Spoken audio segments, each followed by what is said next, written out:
Psalm 30. I will exalt you, Lord, because you have lifted me up and have not allowed my enemies to triumph over me. Lord my God, I cried to you for help, and you healed me. Lord, you brought me up from Sheol. You spared me from among those going down to the pit. Sing to the Lord, you his faithful ones, and praise his holy name. For his anger lasts only a moment, but his favor a lifetime. Weeping may stay overnight, but there is joy in the morning.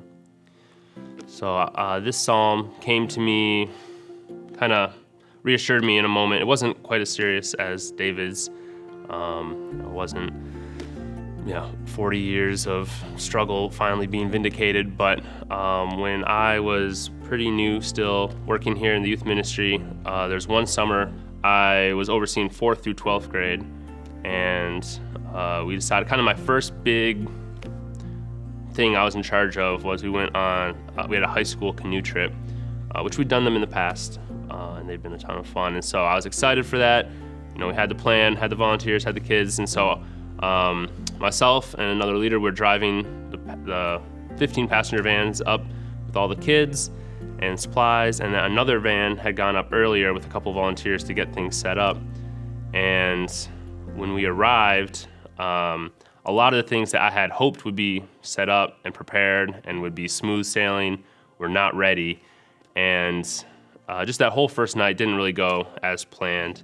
And so I felt a lot of frustration. I felt a lot of discouragement, thinking like, man, is this whole weekend just going to be terrible? First thing when you go camping, you need a tent and a fire. So none of the tents were set up. So it's like, all right, we don't have anywhere to put our stuff or to sleep.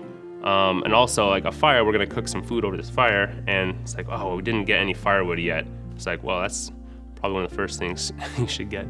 And so sent a few people to go get firewood from the ranger station. They were closed for the night, so it's like no firewood there. And then went into town and couldn't get any. And so we ended up just having to go in the woods in the dark. So I guess it was real camping, but go in the woods and just gather whatever we could to make a fire that first night. And so just felt like everything seemed disorganized and behind the 8 ball. We finally got everyone to bed. And in their tents, I was kind of just sitting there looking up at the stars and thinking man, this is going to be a miserable weekend. And then I thought, there's a song that references Psalm 30 that's like, though the sorrow may last for the night, joy comes in the morning. And I kind of just had to use Christianese. I kind of clung to that promise. It was like, all right, God, I'm just going to bank on that, you know what,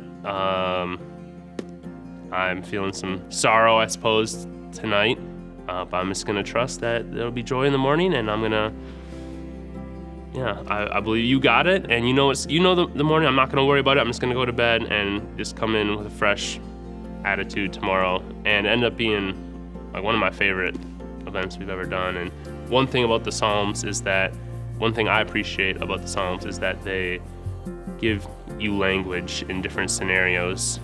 So either times where you're really low, or times where you're afraid, or times where you've messed up, or where you're celebrating, and it gives you language to communicate that with God, which I appreciate.